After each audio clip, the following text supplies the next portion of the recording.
Election in near future तो होते हुए नजर नहीं आ रहे हैं कि हमें मजीद सख्त फैसले करने। जब उन्होंने भांप लिया था कि मैं जा रहा हूं, जो डिफेंस बजट है उसके वाले से बहुत ज़्यादा गलत फहमियाँ पैदा की जाती हैं कि फ़ौज ने जिन काफिले को मुतहदा कौमी मूवमेंट को बांध के जोड़ के खान साहब के साथ मिलाया था। खान साहब अब यही चाह रहे हैं कि फ़ौज फिर से आए, मुझे सपोर्ट करे, नून लीग को रगड़ दे, पीपल्स पार्टी को रगड़ दे, मौलाना को रगड़ दे, मेरे लिए सब मामला बिल्कुल ठीक कर दे। तो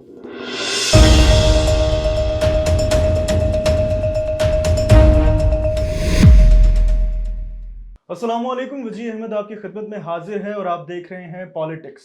नाज़रीन, इस वक्त मुल्क के अंदर हिजान की सी कैफियत तारी है। कभी ये जिक्र किया जाता है कि इलेक्शंस कब होंगे, कभी पीडीएम का रोल देखा जाता है, और हाल ही में बजट जो पेश हुआ, इन तमाम टॉप ट्रेंड्स के ऊपर और ये जो टॉपिक्स हैं इनके ऊपर हम डिस्कशन करने के लिए यहाँ पर मौजूद है। हमारे साथ हैं एंकर पर्सन समर अब्बास साहब, इनसे बात करते हैं। सर, सबसे पहले तो मैं आपसे ये पूछना चाहूँगा कि इलेक्शंस कब होते हुए देख रहे हैं आप? बहुत शुक्रिया जी। इलेक्शन इन नियर फ्यूचर तो होते हुए नज़र नहीं आ रहे हैं, अगले यानी कि 7-8 महीने के अंदर या 10 महीने तक तो इलेक्शन होते नज़र नहीं आ रहे। अच्छा।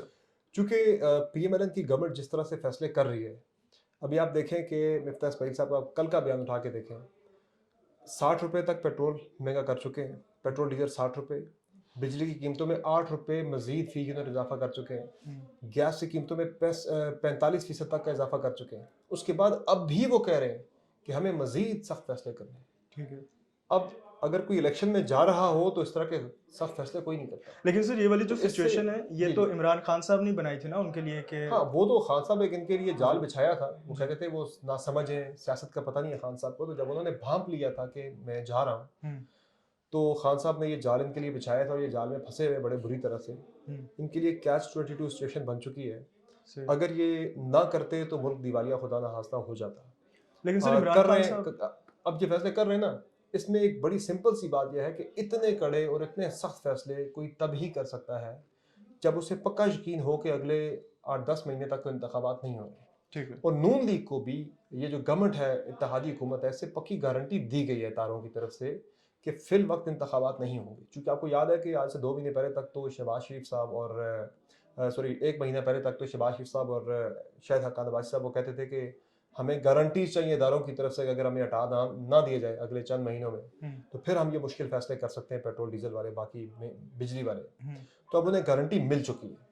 अब मुझे तो ये लग रहा है कि गारंटी सिर्फ ये अगले 12-14 महीने की नहीं, शायद उससे आगे की भी कोई गारंटी शायद दी गई हो कि इतने कड़े फैसले। चूंकि वैसे भी जब आप इलेक्शन ईयर में जा रहे होते हैं तो फिर भी गवर्नमेंट इतने मुश्किल फैसले नहीं करती है, वो कोशिश करती है ज़्यादा से ज़्यादा आवाम को रिलीफ फराहम किया जाए। ठीक है। तो इतने कड़े फैसले ये बता रहे हैं कि फिल वक्त इंतखाबात नहीं हो रहे, और ये मतलब खान साहब को भी बताया जा चुका है। आप ही कह रहे हैं कि इंतखाबात जिस टाइम पे होने थे वो तभी होंगे वो। हाँ, फिलहाल यानी कि 10-12 महीने तक तो कोई इंतखाबात का सीन नहीं है। ठीक है। और सबसे मैं आपको मजीद अगर प्रिसाइज करके बताऊं तो दिसंबर तक इंतखाबात का कोई चांस नहीं है। सर, हॉट टॉपिक है बजट का। हम्म। और इस वक्त जो मौजूदा हुकूमत ने बजट पेश किया है, आपके इसके बारे में क्या रिव्यूज है?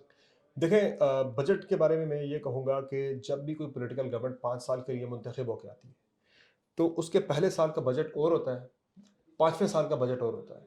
पहले साल का बजट होता है, उसमें कड़े फैसले, मुश्किल फैसले किए जाते हैं। गवर्नमेंट को पता होता है कि मैं अगले 4 सालों में जो हमारा पॉलिटिकल कैपिटल इससे मुतासिर हो रहा है, जो हमें नुकसान होगा, इससे पॉलिटिकल नुकसान होंगे, अवाम में हम अवाम के अंदर हम अनपॉपुलर हो जाएंगे, इससे हम अगले 4-5 सालों में रिकवर कर जाएंगे। ठीक है। आखिरी साल का जो बजट होता है, सेकंड लास्ट ईयर का और लास्ट ईयर का, उसमें गवर्नमेंट जो है वो रिलीफ पे रिलीफ देती है, आवाम को बहुत बड़े पैमाने पर रिलीफ देती है, खुश करती है आवाम को, ताकि ये इंतखाबात के अंदर आपको फ़ायदा हो, सियासी फ़ायदा हो, सियासी बजट दिया जाता है। अब ये नून लीग की इस गवर्नमेंट का नुकसान उनके लिए सूरत हाल है कि ये पहला भी है और शायद आखिरी भी हो। आखिरी भी है। तो अब उनके लिए बड़ी ये अजीब सिचुएशन बन गई थी, तो उन्होंने बैलेंसिंग यानी कि कोशिश की कि एक बड़ा बैलेंस सा बजट दिया जाए। अब देखें कि सरकारी मुलाजमीन की तनख्वाहों में 15% इजाफा कर दिया गया, एडहॉक रिलीफ है वो भी इनकी सैलरीज के अंदर वो इजाफे में जम कर दिया गया।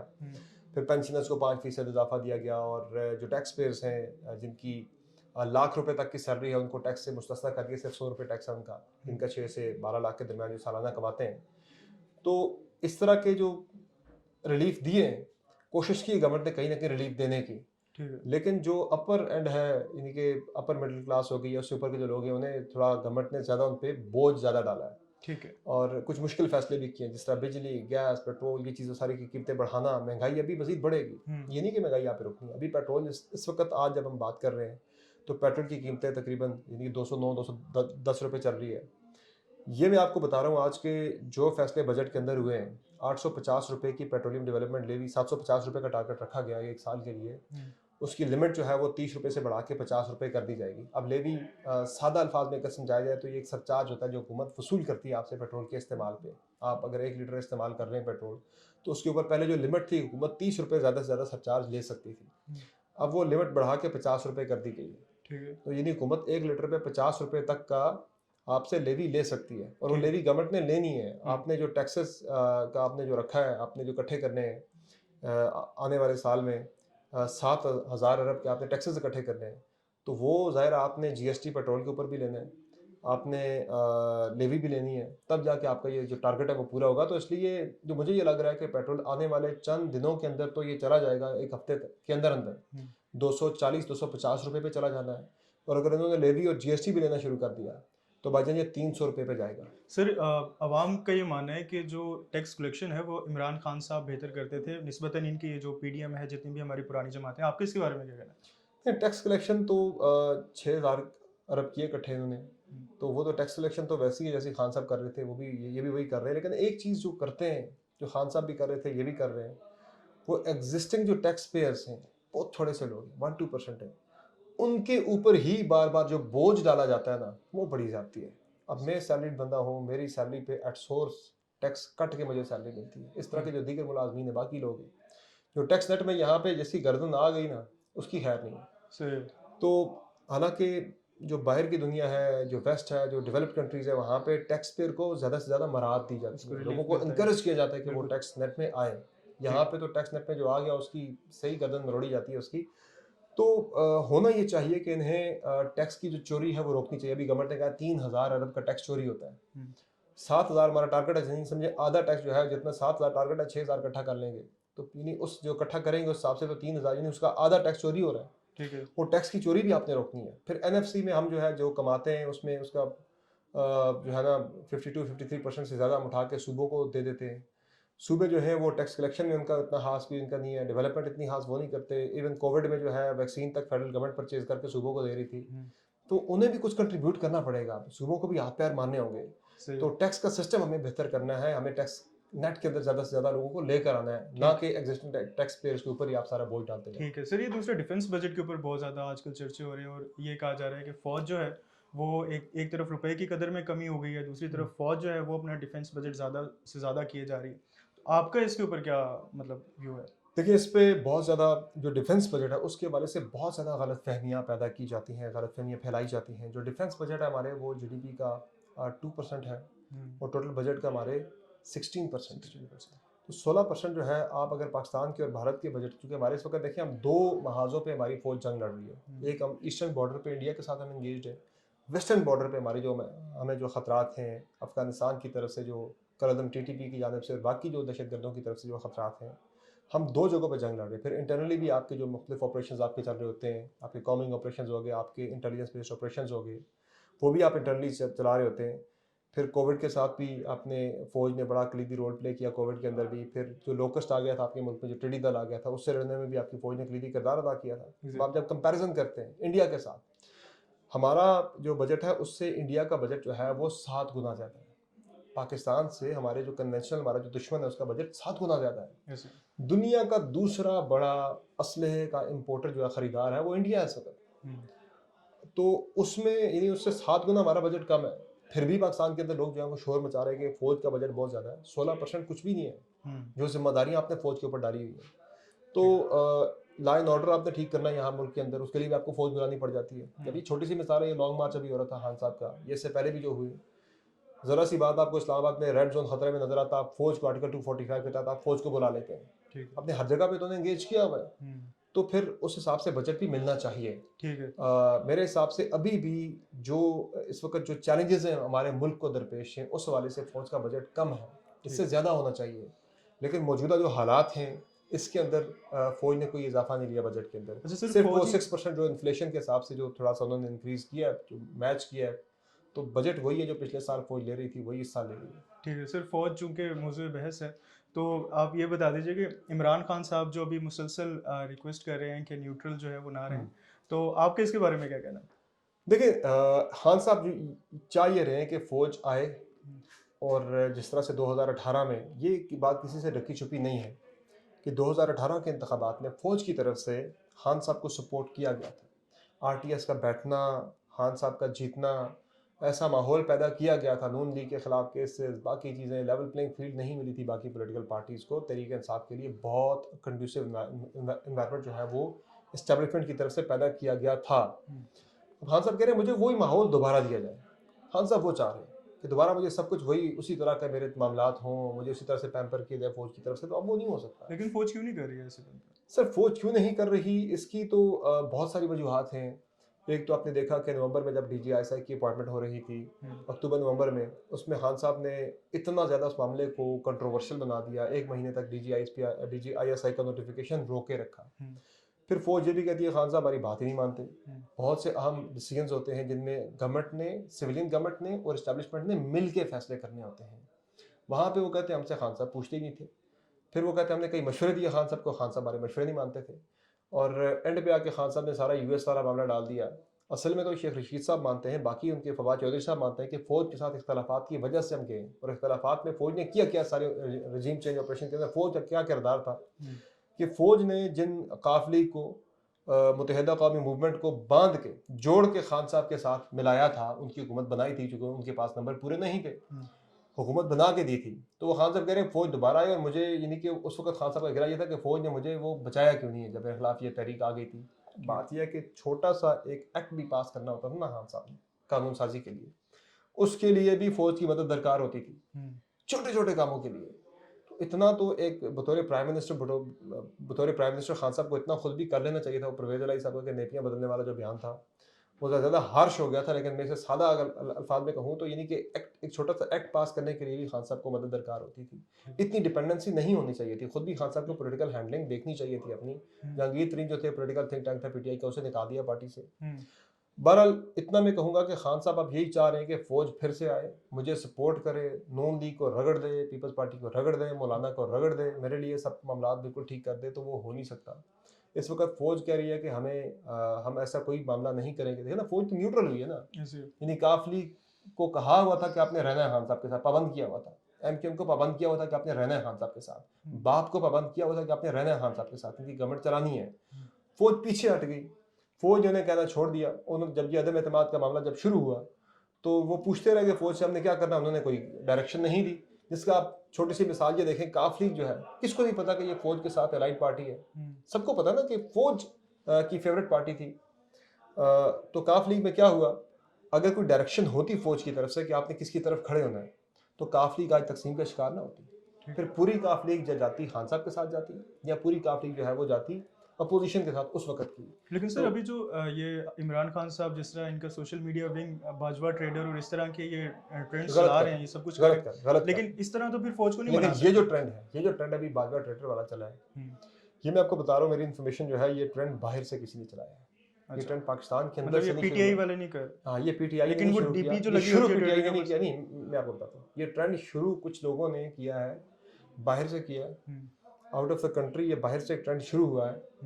और जाहिर है फिर अब पीटीआई का एक फॉलोअर है, वो देख रहा है कि ट्वीट्स हो रहे हैं बाजवा ट्रेडर के नाम से, वो जाएगा उसके अंदर देखेगा तो वो भी उठा के शेयर करेगा उन ट्वीट्स को। एक आम जो उनका वर्कर है, एक आम जो फॉलोअर है, गुस्सा तो उन्हें है ना तो कि फिर खान खान साहब की साहब हुकूमत को क्यों नहीं बचाया।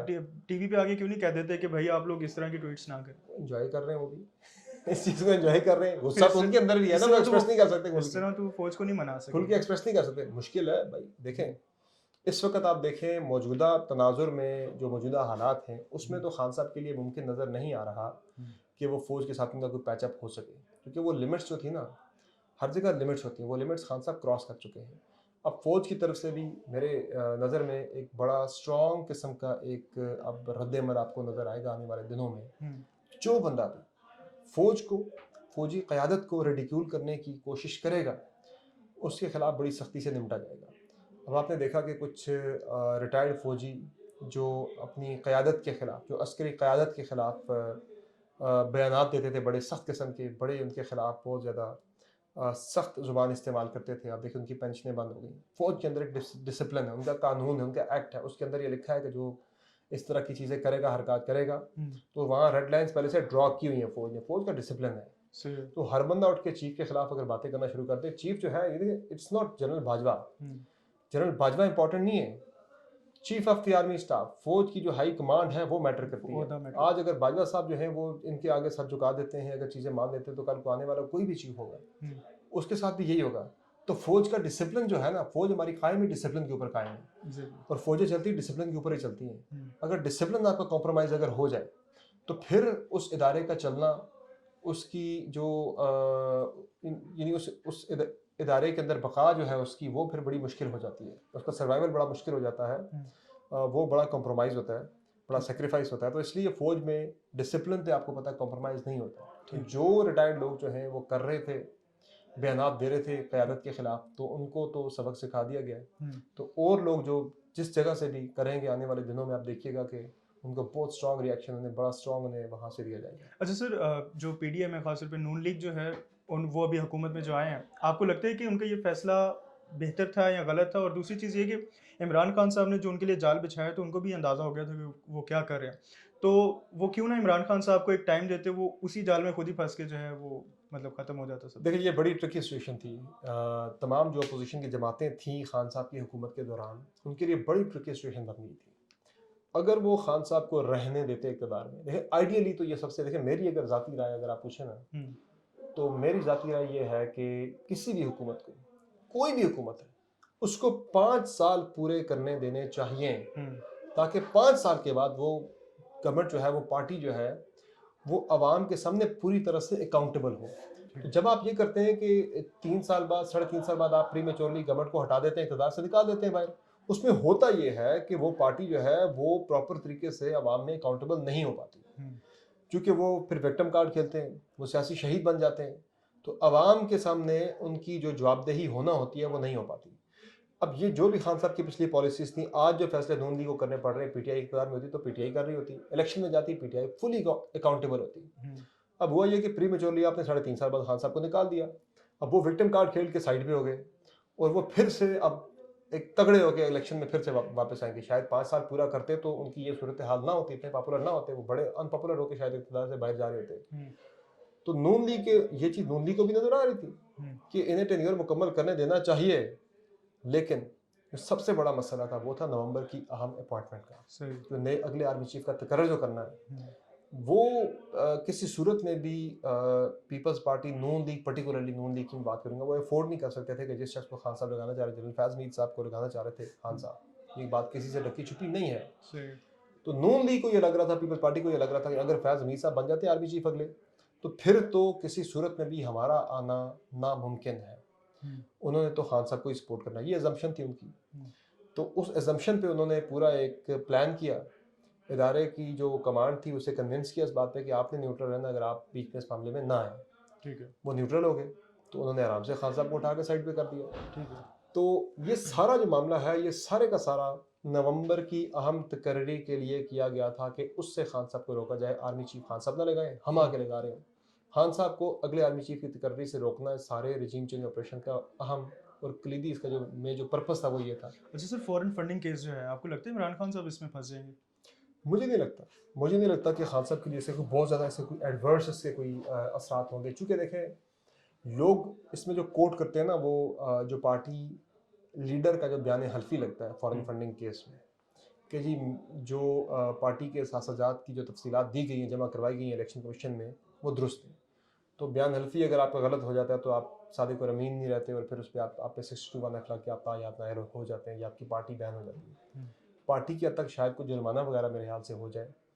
खान साहब पे ताहयात बैन लगना या उन पे डिस्क्वालीफाई होना ताहयात, वो मुझे वो चीज़ होती नज़र नहीं आ रही, क्योंकि जो बयान हल्फी है उसमें पार्टी लीडर ये नहीं लिखता कि ये जो असासे जमा कराए गए, मैंने में कहता हूँ बिल्कुल 200% दुरुस्त है ये। वो लिखता है कि उसमें जो स्टेटमेंट होती है उसकी, वो होती है to the best of my knowledge, कि मेरे इल्म के मुताबिक ये यही बेहतर है।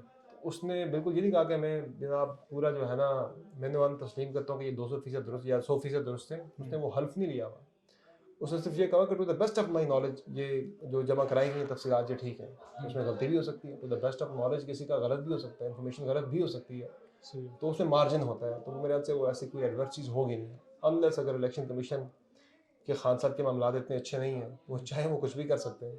ठीक है तो बहुत शुक्रिया आपके वक्त देने का। बिल्कुल। और नाजरीन, उम्मीद है कि आपको हमारे प्रोग्राम पसंद आया होगा। इस तरह की मजीद वीडियोस आपकी खिदमत में लाते रहेंगे। अपने मेज़बान वजी अहमद को समर अब्बास साहब के साथ दीजिए इजाज़त। खुदा हाफिज़।